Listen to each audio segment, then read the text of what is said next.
समय चक्रका साथमा मारुति सिमेन्ट थियौं छौं र रहिरहनेछौं।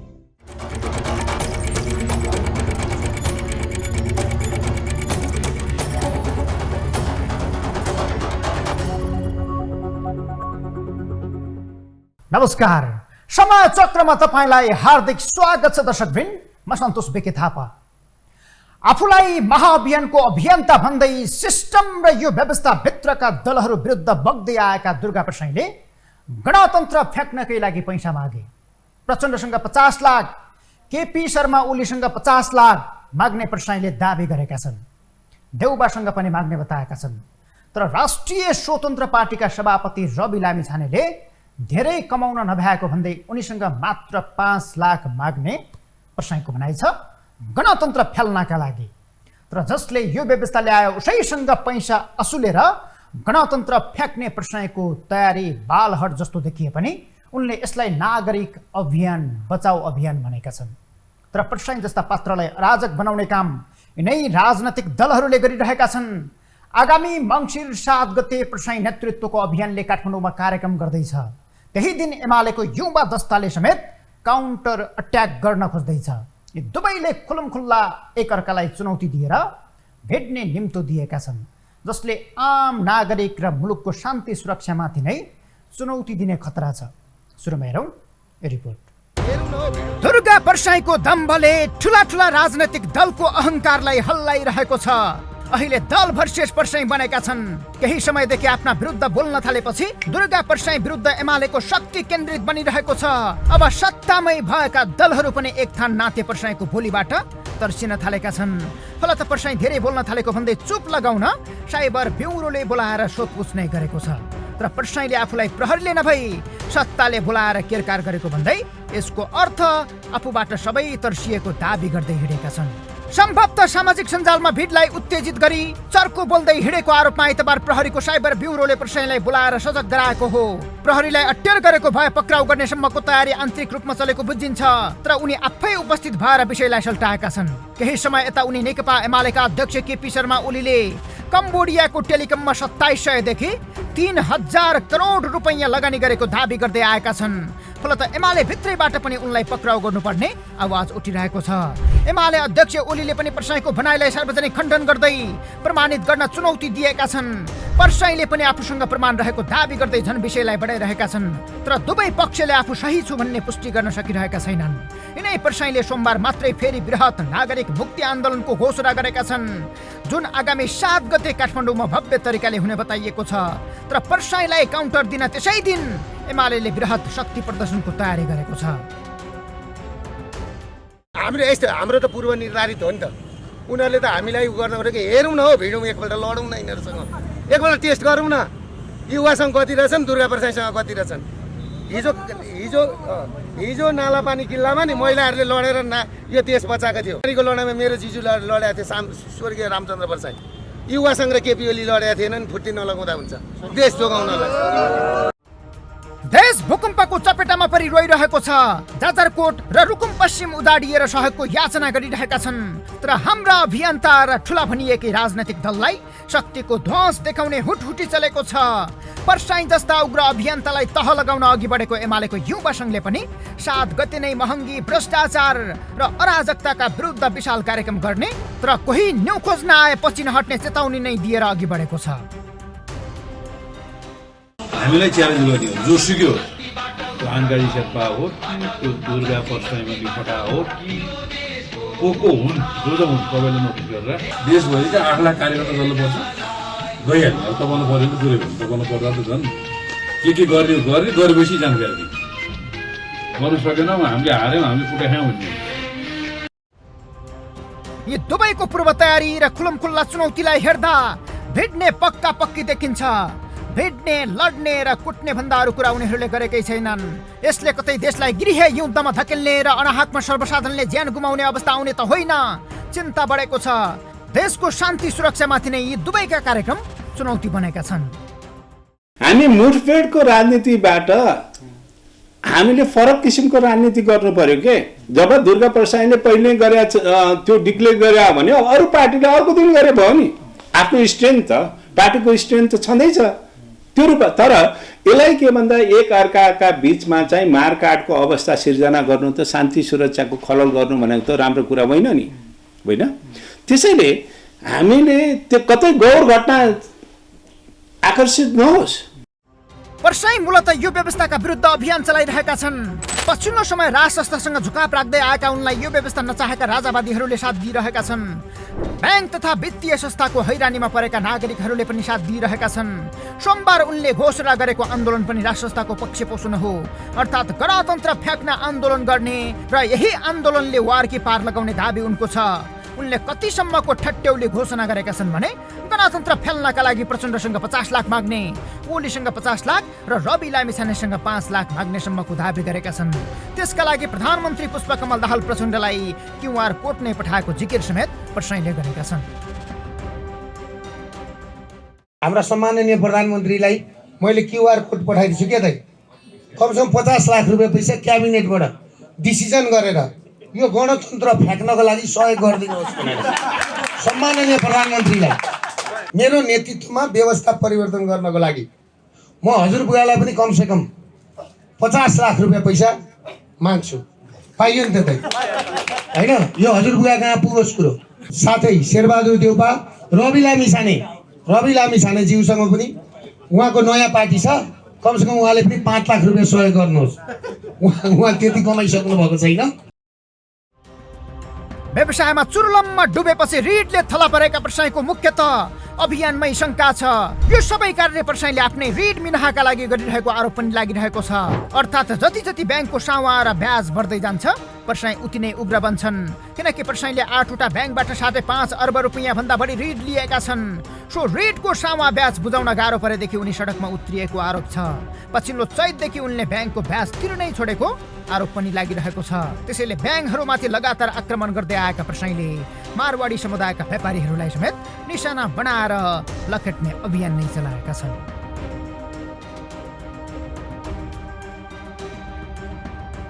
पर्साई जस्ता अभियन्तालाई फ्रन्ट लाइनमा ल्याउने काम यिनै ठुला भनिएका दलले गरेका हुन्।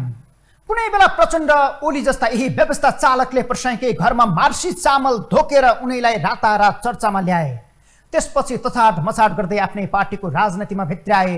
अहिले तिनै पर्साईको चर्चा र समर्थन चुलिएपछि यिनै दललाई सही नसक्नु भएको छ। कतै यिनीहरूको भिडन्त फेरि जनतालाई महँगो पर्ने अवस्था आयो भने यो सह्य नहुने विषय हो। हिजो व्यवस्था परिवर्तनकै लागि जनताले रगत बगाए, 17,000 मारिए, राजाले मारे, शासकले मारे, माओवादीले मार्यो, दलले मारे। तथापि फेरि पनि दलभित्र उग्र बन्दै गएका शक्तिहरू र अभियन्ताहरूले त्यही बाटो समाएका छन्। तर ठुलो प्रश्न, दुर्गा पर्साई जस्ता मामुली अभियन्तासँग डराएर तर्सिने ठुला भनिएकै राजनैतिक दलको यो हालत अनि यो व्यवस्था कति बलियो? अनि आफ्नै व्यवसाय चुर्लममा डुबेपछि अभियानमा होमिएका पर्साईको स्वार्थ के? ब्याङ्कहरूले देशलाई झन्डै 2 खर्ब हाराहारी भन्दा बढी डुबाएको प्रसङ्ग लिएर आउँदैछौँ एकैछिनको ब्रेकपछि।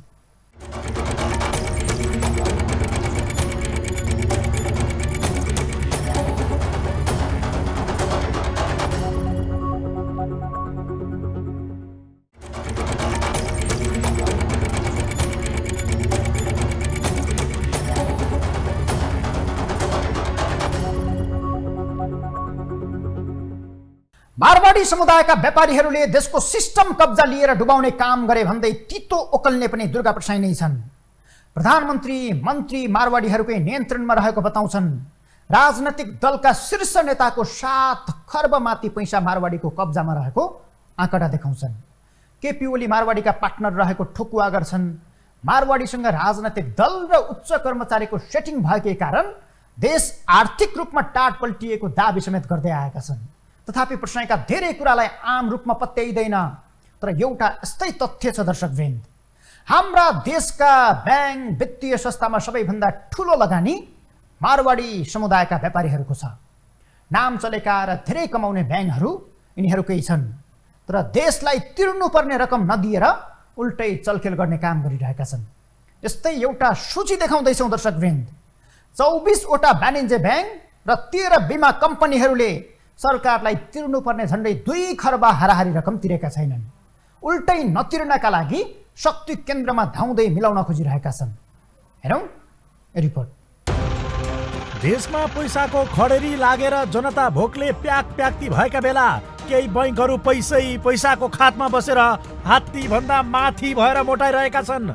जनता मारेर मोटाउने यी निजी बैंकहरूको भित्री धन्दा आज सार्वजनिक गर्दैछौँ। जनताको पैसाले साम्राज्य खडा गरेका यी टाइसुटधारीहरू यति शक्तिशाली भएका छन् कि राज्य संयन्त्रलाई औँलाको भरमा नचाउँछन्। यिनीहरूले औँला बाङ्गो पारेर राज्यलाई छली गरेको करको रकम सामान्य क्याल्कुलेटरमा अट्दैन। जनताको पैसामा ब्रह्मलुट मचाएर देश डुबाउने यी नाबुद 2 नम्बरी घरनाको नाम नोट गर्नुहोस्, जसले निजी बैंकको नाममा जनताको पैसामा रजगज गरेर देश लुटिरहेका छन्। Nepal Investment Mega Bank, NMB Bank, Global IME Bank, Standard Chartered Bank, NIC Asia, Kumari Bank, Laxmi Sunrise Bank, Nabil Bank, Prabhu Bank, Sanima Bank, Century Bank, Prime Bank, Nepal SBI Bank, Himalaya Bank र एभरेस्ट बैंक लगायतका 2 दर्जन बैंक छन्। खुद्रा किराना पसल जस्तो खुलेका अधिकांश निजी बैंक राज्य लुट्नेको सूचीमा पर्छन्। यी मध्ये 3 बैंक हिमालय, स्ट्यान्डर्ड चार्टर्ड र एभरेस्ट बैंकले भने राज्यले निर्धारण गरेको कर तिर्न इच्छा व्यक्त गरेका थिए। तर राज्य डुबाउन लागि परेका केही दलालहरूले ती बैंकले शुल्क तिरे आफूहरू नैतिक दबावमा पर्ने र सबैले बेरुजु तिर्नुपर्ने भएपछि उनीहरूलाई पनि रकम तिर्न नदिएको दाबी छ। महालेखा परीक्षकको 58औं प्रतिवेदनमा 24 वाणिज्य बैंक र 13 बीमा कम्पनीले 2073-74 देखि 76-77 मा आम्दानी गरेको 11 अर्ब 63 करोड 30 लाखमा 30% हुने कर रु 3 अर्ब 48 करोड 79 लाख राजस्व छुट हुन गएको सम्बन्धमा छानबिन गरी असुल गर्नुपर्ने देखिन्छ भनेको छ। 2077-78 को हिसाब हेर्दा यो रकम 6 अर्ब 67 करोड 38 लाख 78 हजार 605 पुगेको छ। यो सेयर बाँडिसकेको रकम हो। यिनीहरूले 6 अर्ब 67 करोडको 30% अर्थात् 2 अर्ब 2 करोड रुपियाँ पनि यसमा जोडेर तिर्नुपर्छ। यो त एक अंश मात्रै हो। बैंक वित्तीय संस्थाको मात्रै 2 खर्ब हाराहारी बक्यौता छ। अहिले यही रकम नतिर्न बैंकका मालिकहरूको दौडधुप चलेको छ।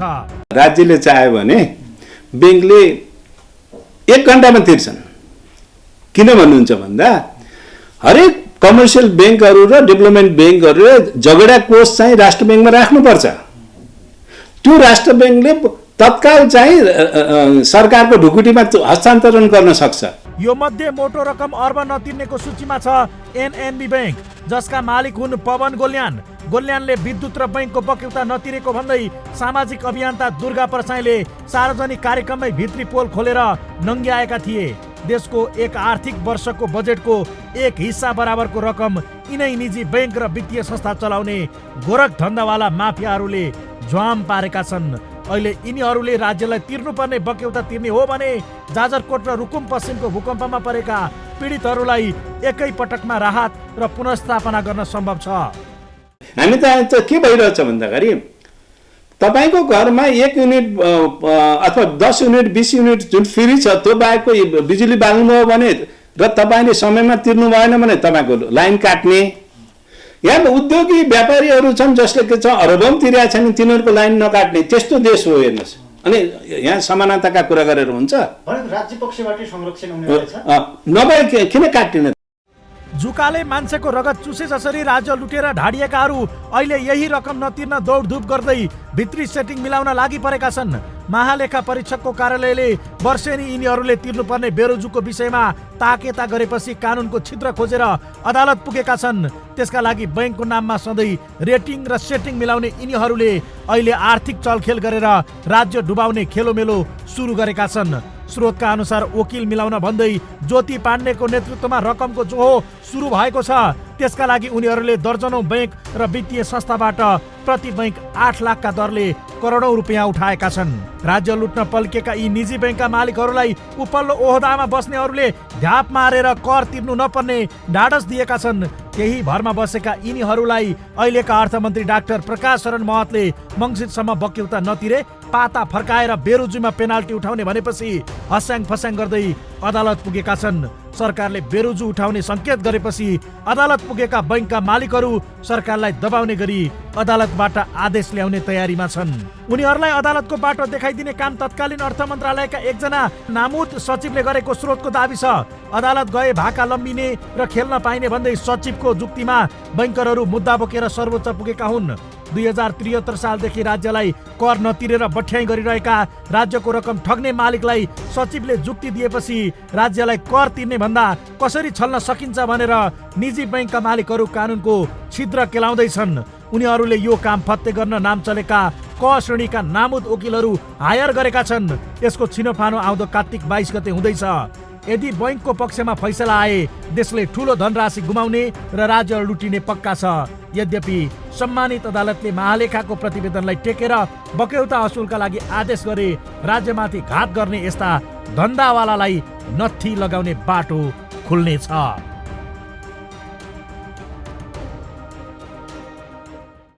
हरेक ब्याङ्कले नाफा कमाएपछि मुनाफा बाहेकको लाभांश मध्ये त्यसको 30% राज्यलाई कर तिर्नुपर्छ। तर सत्ता र शक्तिमा भएकाहरूलाई मिलाएर यिनीहरूले त्यो झन्डै 7 वर्षदेखि तिरेका छैनन्। यिनीहरूले तिर्नुपर्ने 2 खर्ब हाराहारीको रकम तिरे मात्रै पनि हाम्रो देशको आर्थिक समस्या हल हुने देखिन्छ। जाजरकोट भूकम्पका पीडितको उद्धार र पुनःस्थापना एकैपटक हुन्छ। तर न यिनीहरूलाई देश दुख्दा मन दुख्छ, नत्र जाजरकोट भूकम्प पीडितलाई हरेक तबका सहयोग र राहतमा जुट्दा यिनीहरूले पनि आँट देखाउनु पर्थ्यो। तर एक सुक्को पनि सहयोग गरेका छैनन्। जनताकै पैसामा साम्राज्य खडा गरी लुट मच्चाएर पैसाकै थुप्रोमा बसिरहेका यिनीहरू अहिले पनि प्रधानमन्त्री अर्थमन्त्री हुँदै सचिवसम्मलाई सेटिङ मिलाउन खोजिरहेका छन्। जाजरकोट भूकम्पबारे नयाँ अपडेट सहितको प्रसङ्ग जोड्नेछौँ एकैछिनको ब्रेकपछि।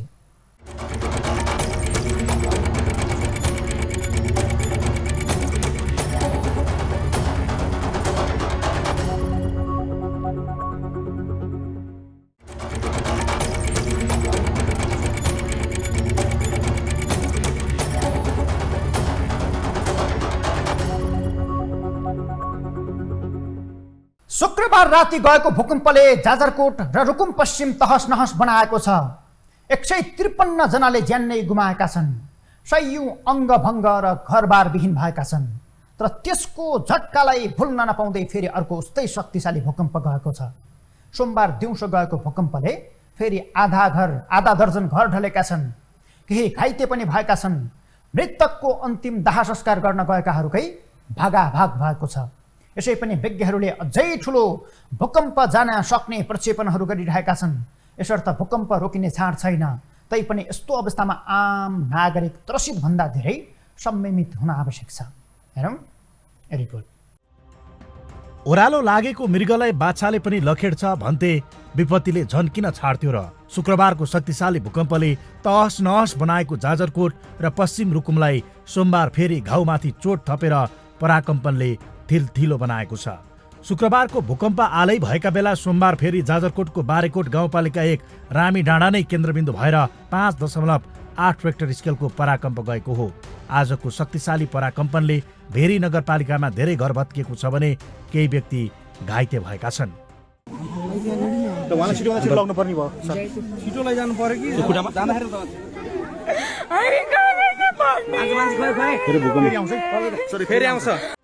शुक्रबार मध्यरातमा आएको 6.4 रेक्टर स्केलको भूकम्पमा परि 153 जनाको ज्यान गएको छ। यसअघि 157 जनाको मृत्यु भएको भनिए पनि सरकारले मृतकको सूची सच्याएको छ। 150 बढीको काल बनेर आएको भूकम्पले अझै जाजरकोट र रुकुमलाई चिथोर्न छोडेको छैन। घाइते अवस्थामा अङ्गभङ्ग भएका स्थानीय र ओत लाग्ने घर भग्नावशेषमा परिणत हुँदा पनि भूकम्पले बेला बेलामा उत्पात मचाइरहेको छ। भूकम्प फेरि गयो, फेरि भूकम्प गयो, फेरि भूकम्प गयो, फेरि अझै गइरहेको भूकम्प, अझै गइरहेको छ भूकम्प गइरहेको, फेरि भूकम्प गयो, फेरि गयो भूकम्प जाजरकोटमा। शुक्रबारको भूकम्पले चर्काएका र मक्किएका बाँकी घर पनि सोमबारको भूकम्पले भत्किएका छन्। 3 दिन अघिको भूकम्पले आतंकित बनेका सर्वसाधारण सोमबारको भूकम्पबाट झन् त्रसित बनेका छन्। लगातार रूपमा भूकम्पले धावा बोलिरहेका बेला विज्ञहरूले पनि शक्ति सञ्चित भएको भन्दै अझै ठुलो भूकम्प गएपछि मात्रै साम्य हुने दाबी गरिरहेका छन्। हामी अनुमान गरिरहेका छौँ हिजो गोर्खा भूकम्प जानुभन्दा अगाडि पनि अनुमान गरिरहेका थियौँ पश्चिममा ठुलो भूकम्प जान्छ भनेर, तर गोर्खामा भूकम्प गयो होइन। अब त्यो पनि अब हामीले सोच्योभन्दा सानो गयो मानको, तर अब जाने भूकम्प अब ठुलै भूकम्प 8 भन्दा माथिको जानुपर्छ भन्ने चाहिँ अध्ययन अनुसन्धानले देखाइरहेको छ। यद्यपि यसले अहिले प्रभावित क्षेत्रका पीडितहरूलाई थप त्रास पैदा गरेको छ। 6.4 रेक्टरको भूकम्पले सयौंको ज्यान र घरबार विहीन भएका बेला योभन्दा ठुलो आउँछ भनेर अत्याउने काम भएको भन्दै धेरैले यसमा टिप्पणी गरेका छन्। तथापि विज्ञहरूले यसलाई त्रासका रूपमा नभएर थप सचेत र सजगता अपनाउन अनुरोध गरेका छन्। उनीहरूले हचुवाका भरमा नभएर वैज्ञानिक कारणसहित भूकम्प जाने र जानुपर्ने कारण अर्थ्याएका छन्। विज्ञहरूले 8 रेक्टर माथिको भूकम्प नगई साम्य नहुने तर्क गरिरहेका छन्। नेपालमा यसअघि पनि डरलाग्दा भूकम्प गएका थिए। 2072 सालमा झन्डै 9000 को ज्यान लिने गरी आएको विनाशकारी भूकम्प अहिले पनि नेपालीको मानसपटलमा ताजै छ। पुरानो दस्तावेज पल्टाउने हो भने नेपालमा सदियौं अगाडि आएको विनाशकारी भूकम्पमा परेर राजा मरेको भेटिन्छ। सन् 1255 को भूकम्पले काठमाडौँ उपत्यकामा जनधनको ठूलो क्षति गरेको थियो भनिन्छ। उपत्यकाको जनसङ्ख्याको करिब 1/3 मानिसहरूको ज्यान उक्त भूकम्पले लिएको थियो। भुइँचालोमा परेका तत्कालीन राजा अभय मल्ल गम्भीर घाइते भई 8 दिनपछि बितेको दस्तावेजहरूमा उल्लेख छ। उक्त भूकम्पका पराकम्पनहरू करिब 4 महिनासम्म महसुस गरिएको थियो। 20औं शताब्दीका भूकम्पहरूको क्षतिसँग उक्त भूकम्पको तुलना गर्ने हो भने यो महाभूकम्प हुन सक्ने अनुमान गरिन्छ। विज्ञहरूले दिएको चेतावनी हचुवाको भरमा आएको छैन। हरेक भूकम्पपछि शक्तिशाली भूकम्पको खतरा हुन्छ। यस्तो बेला सचेत हुनुभन्दा अर्को विकल्प हुँदैन। तर हाम्रो बानी दुःख पाएपछि मात्रै चेत्ने खालको छ। हरेक पटकका प्राकृतिक विपदले हामीलाई पाठ सिकाएर जान्छ, तर क्षणिक रूपमा संवेदनशील भएर हामी बिर्सिन्छौँ। सरकार पूर्व तयारी गर्न भुल्छ, हामी सचेत हुन भुल्छौँ अनि एकैपटक ठुलो जनधनको क्षति हुन्छ। तथापि भूकम्प प्राकृतिक विपद हो, यसको नियन्त्रण हाम्रो हातमा छैन, मात्र यसको जोखिम न्यूनीकरण र व्यवस्थापन हाम्रो हातमा छ। सकिन्छ भूकम्प प्रतिरोधी संरचनाहरू बनाऊ, सकिँदैन कमसे कम सचेत बनाऊ। अहिले जाजरकोट र रुकुम पश्चिममा पहिलो प्राथमिकता त्यहाँको घाँसबासको छ। सरकारले दिएको राहत पीडितसम्म पुगिरहेको छैन, एकपछि अर्को ढिलाइ हुँदै गएको छ। यस्तो बेला पीडितहरूको व्यवस्थापन गर्न नसके झाडा पखाला सहितका अरू महामारीले त्यो प्रकोपको रूप लिएर झनै जनधनको क्षति हुन सक्ने सम्भावना हुन्छ। त्यसैले समयमै ध्यान दिन आवश्यक छ। हवस् त, समय चक्र आजलाई यति नै, बिदा हुन्छौँ। नमस्कार।